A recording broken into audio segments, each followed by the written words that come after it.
کاش ہمیں بھی وہ نماز نصیب ہو جو واقعتاً آنکھوں کی ٹھنڈک اور دل کا سرور ہے۔ پڑھے نماز، ضرور پڑھیں، وہ پڑھیں جو رسول اللہ نے پڑھی، اس طرح پڑھیں جس طرح رسول اللہ نے پڑھی ہے، اطمینان کے ساتھ، ٹھہراؤ کے ساتھ۔ ایک جلدی جلدی پڑھنے والا آیا نا، آگے نماز پڑھی مسجد نبوی میں، نماز سے فارغ ہوا، سلام کیا بارگاہ نبوت میں، آپ نے فرمایا جا جا کے نماز پڑھ، کہنے لگا جی ابھی پڑھ کے آیا۔ آپ نے فرمایا لم تو صلی، تو نے پڑھی نہیں، تیری نماز نہیں۔ ہم نے کبھی غور کیا اپنی نماز پہ؟ 40 50 سال ہو گئے نماز پڑھتے ہوئے، لیکن نماز کے آداب کا پتہ نہیں۔ خیال کریں، یہ نماز کام کی چیز ہے، بے فائدہ نہیں۔ نبی کونین صلی اللہ علیہ وسلم نے فرمایا اول ما یحاسب بہ العبد یوم القیامہ الصلاۃ، سب سے پہلے قیامت کے دن عبادات میں جو حساب ہوگا وہ نماز ہے۔ عبادات کا حساب شروع ہوگا، کیا لے کے آیا؟ سب سے پہلا سوال نماز کے بارے، محاسبہ نماز کا۔ اگر نماز صالحت امور کلو، اگر نماز درست نکلی، باقی معاملات کو بھی چیک کر کے نرمیاں کر کے وقت گزار دیا جائے گا۔ اور اگر سرے سے نماز ہی نہیں، توجہ ہے، نماز ہی نہیں، پڑھتا رہا ٹھکا ٹھک والی، اللہ کے نبی فرماتے ہیں پڑھی نہیں، یا سرے سے پڑھتا ہی نہیں، ایک آدھ پڑھ لی باقی چھٹی، کام چل جائے گا؟ کیوں بھائی؟ ذرا بول کے بتائیں نا، کام چلے گا؟ تو کام کو سیدھا کیسے کرنا ہے؟ جو رب نے فرض کی ہے یہ ساری پڑھنی ہے۔ انسان ہے، کمزوریاں ہیں، بیماریاں ہیں، پریشانیاں ہیں، لیکن نماز کسی وقت بھی اس میں چھوٹ نہیں، رخصت نہیں۔ روزہ رہ گیا نہیں رکھ سکا کوئی اور رکھ لے، نماز میں یہ گنجائش نہیں ہے۔ نماز خود پڑھنی ہے تو ہوگی، اگر خود نہیں پڑھی کوئی اس کا کفارہ نہیں، کوئی دوسرا ادا نہیں کر سکتا۔ حضرت سیدنا علی المرتضی رضی اللہ تعالیٰ عنہ بڑے جلیل القدر صحابی ہیں، بڑے بلند نصیبے والے ہیں۔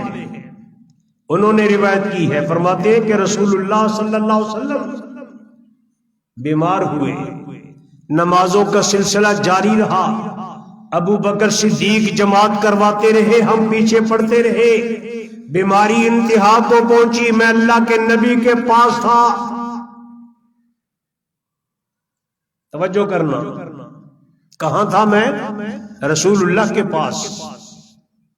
قسم بن عباس، عبداللہ بن عباس، حضرت خود عباس ساتھ ہے، سید عائشہ کا گھر ہے، میری پیاری اماں سید عائشہ کا حجرہ، وہاں پہ آپ تشریف فرما ہے۔ فجر کی نماز ہو چکی، نماز کے دوران نبی کونین صلی اللہ علیہ وسلم نے اپنے حجرے کا پردہ ہٹا کے نمازیوں کو نماز میں دیکھا، آپ مسکرائے، صحابہ کی نظر نماز سے ہٹ کے آپ کے چہرے پہ پڑی، کسی نے کہا کانہا ورق مصحف، گویا کہ نبی کونین کا چہرہ قرآن پاک کا ایک ورق تھا۔ کسی نے کچھ کہا، کسی نے کچھ کہا، کہنے لگے ہم گھبرا گئے، خوشی کی انتہا نہ رہی کہ 3 دن ہو گئے نماز ابو بکر پڑھا رہے ہیں، رسول اللہ کا چہرہ دیکھنا نصیب نہیں۔ آج اللہ کے نبی نے چہرہ دکھایا، جی چاہتا تھا کہ نماز کو چھوڑ کے رسول اللہ کے چہرے کو چوم لے اور اپنی نظروں سے دیکھ لے۔ قریب تھا کہ فتنے میں مبتلا ہو جاتے. نبی پاک صلی اللہ علیہ وسلم نے دیکھا، پردہ نیچے کیا، دن چڑھ آیا. اللہ اکبر، وقت آ گیا. ملک الموت حاضر خدمت، دروازے پہ دستک. من دق الباب، کس نے دروازہ کھٹکھٹایا؟ جواب دیا کہ میں فلاں فرشتہ آنے کی اجازت مانگتا ہوں. اجازت دے دی گئی کہ آؤ، اپنی ڈیوٹی پوری کرو.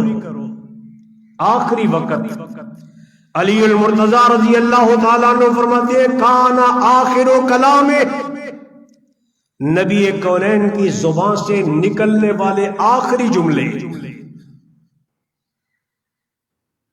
نام لینا بڑا آسان ہے، حضور کی عظمت پہ حرمت پہ جان بھی قربان ہے. اہل بیت کے ساتھ محبت کا دعویٰ، بات مانو تو پتہ چلے نا. اور مانو گے جو آپ نے کہا، جو فرمایا آخری وقت میں قبول کرو گے. حضرت علی المرتضی فرماتے ہیں آخری وقت آخری جملہ آپ کی زبان سے جو نکلا، 2 دفعہ فرمایا الصلاۃ الصلاۃ. میرے امتیوں، میرے ساتھیوں، نماز کا خیال کرنا، نماز کا خیال کرنا. نبی کونین اس دنیا سے جاتے ہوئے نماز کی تلقین کر کے گئے. آج کا مسلمان کیسا مسلمان ہے؟ سوچیں ذرا، غور فرمائیے. کوتاہیاں ہیں، مجھ میں بھی ہے، آپ میں بھی ہے. رب سے عہد کریں کہ ہم نے نماز کے معاملے میں کوتاہی نہیں کرنی. انشاءاللہ ہولی کو سوڑنا لگے CDI والا کو پرچہ نہ کر دے. اللہ اکبر. اللہ کے نبی کی وصیت، آخری الفاظ میرے آقا کی زبان سے الصلاۃ الصلاۃ. اور مجھے ماننے والوں، میرا کلمہ پڑھنے والوں، یہ نماز میری آنکھوں کی ٹھنڈک ہے. نماز کا خیال کرنا، نماز کا خیال کرنا. وعدہ کرتے ہو کہ انشاءاللہ خیال کریں گے؟ اب تک جو کمیاں کوتاہیاں ہوئی ہے اللہ معاف فرما دے. اللہ تیرے گھر میں جمعے کے دن اللہ تجھ سے معافی چاہتے ہیں تو معاف کر دے، اور تجھ سے وعدہ کرتے ہیں کہ نماز میں کوتاہی نہیں کرنی انشاءاللہ اللہ کے فضل سے.